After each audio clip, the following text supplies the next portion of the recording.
How can cryptocurrency reshape the global economy? It all started with Bitcoin. It was first introduced in 2009 as peer-to-peer electronic cash system. Since then, various types of digital currencies have been added, with the market cap reaching $2.65 trillion. Niche group of investors profited from the mysterious blockchain technology since the cryptocurrency was least common to individual investors over the globe. In 2014, companies such as Overstock accepted Bitcoin as one of the payment methods against online purchases. The same is followed by famous companies such as MasterCard, Pavilion Hotels, AXA Insurance, Starbucks, Visa, and PayPal. In March 2021, JP Morgan came out with a cryptocurrency exposure basket containing 11 unequally weighted reference stocks. Further, Goldman Sachs endorsed it as a new asset class. Many investors see cryptocurrency as an inflation hedge. However, on an individual front, cryptocurrency may have the potential to change our lives similarly as the internet and mobile phones did over the years. The objective of mobile phones was to allow people to stay communicated over a gap of kilometers. The internet came with the aim of sharing knowledge through a commonly accessible platform. Later, both became a part of our lives and changed every aspect from alarm clocks to silent music for sleep. On the economic front, the cryptocurrency may potentially disrupt economies with its capacity to kill central banks. We can consider the example of the Bitcoin network here. Firstly, Bitcoin cannot be double spent since it is unique and secured via cryptography. Thus, you can spend the same Bitcoin twice. Secondly, algorithms back the trust of Bitcoin though it is decentralized. It means that unless nodes approve the transaction cannot be included in the public distributed ledger of Bitcoin. Thirdly, it does not need an intermediary to produce and distribute the currency. Many central banks over the globe are adopting the elements of cryptocurrency to come up. Why are cryptos becoming more popular? In the case of a regular transfer of foreign currency from India to an intermediary in the USA, the sender from India has first to pay INR to an intermediary. Then the intermediary checks specific details, charges a fee, and sends the USD to the recipient. In the case of digital currency, it has no borders. Mr. A could have directly sent the currency to Mr. B without any intermediary. In the case of the traditional financial system, the system fails if the currency is manipulated. The money will not hold actual value and investors won't get a return on their investments. Naturally, demotivating.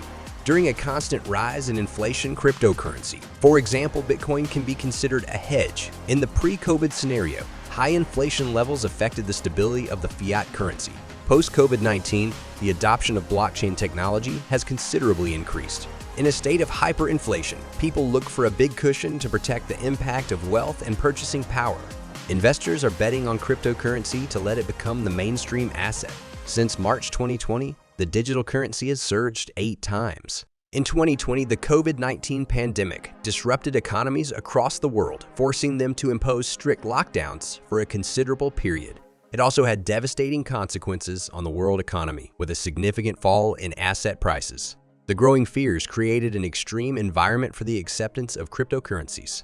With the limited supply of cryptocurrencies like Bitcoin, the value of Bitcoin surged. Investors love volatility rather than a one-sided market.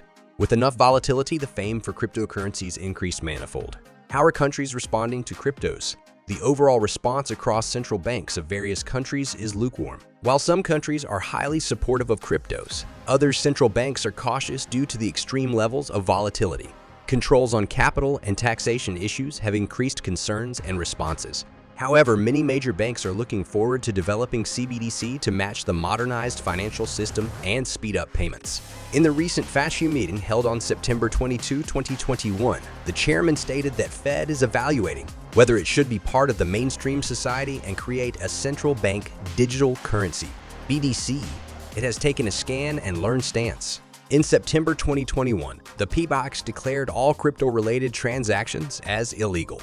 Hence, financial institutions cannot involve themselves in cryptocurrencies. It has taken an aggressive stance against the cryptos. The ECB aims to complement the existing financial system with digital currency rather than replace it. Next, the Italian payments giant is said to be contributing to the ECB for its expected central bank digital currency. Thus, it has taken a defensive stance. How will global investments be impacted?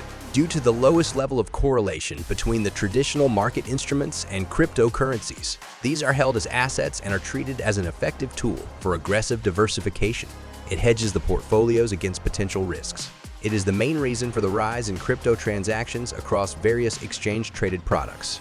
However, few experts believe that a crash in cryptocurrency will have a broader impact on the overall market, similar to how mortgage-backed securities contributed to the 2008 crisis, leading to a global financial crisis. The total market capitalization of cryptocurrencies is a $2.65 trillion as of November 21, 2021, with around 14,000 cryptos trading over the globe. On the same date, Bitcoin's dominance is 42.2%, followed by Ethereum at 19.6%. At the outset, cryptocurrencies are expected to be treated either as a speculation vehicle or as a hedging support against inflation.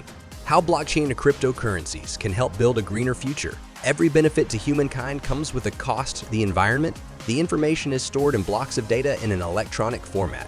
The data is tabulated to allow easy filtering of information. Due to the early stage of blockchain technology, there are a series of allegations regarding the significant consumption of energy and increased carbon emissions.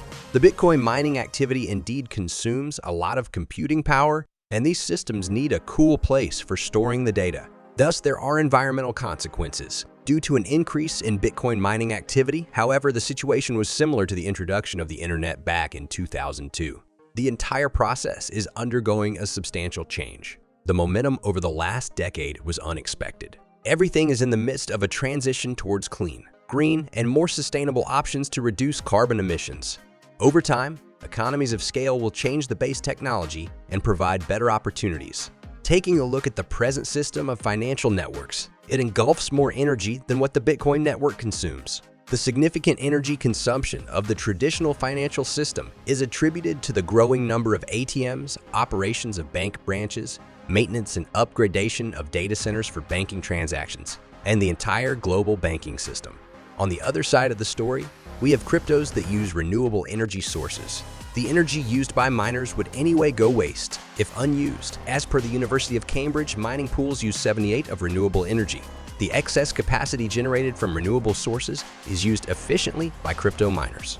Change is the law of nature. If people do not change with the advent of technology, nature will put them on the back foot.